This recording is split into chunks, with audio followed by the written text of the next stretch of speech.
アーミーたちがバンタン7人全員を支持すると強大なファン連合を作って声明文を発表したことが話題となっています。飲酒運転で物議を醸したユンギに対して一部からユンギのグループ脱退を要求する声が上がっていました。そしてその中にはアーミーもいると言われていて、アーミーが分裂しているなどの報道が数多くされていました。今回集まったアーミーたちは実に58カ国。127団体がつまり9月8日グローバルアーミー連合として立場踏みを発表しました。グローバルアーミー連合の発表はこのようなものでした。BTS のファン。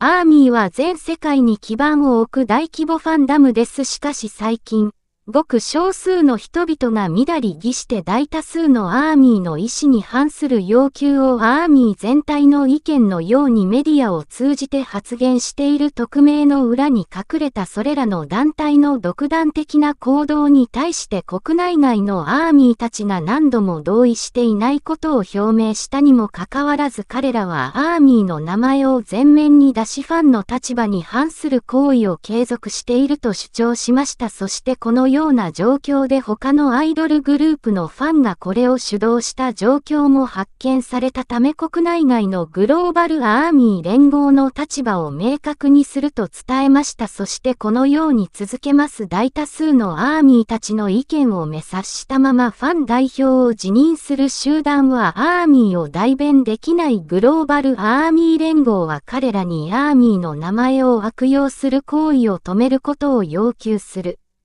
グローバルアーミー連合は BTS メンバー7人全員を支持する。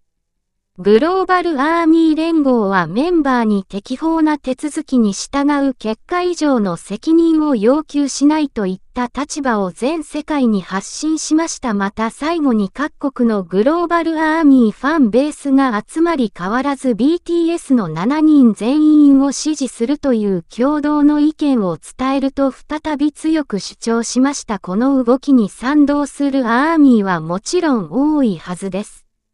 メンバー誰もかけてはいけませんし、かけてほしいと思っているアーミーはいないでしょう。このような動きを知らなかったアーミーも多いようで、もし署名活動が必要な場合はぜひ参加したいという声が上がっていました。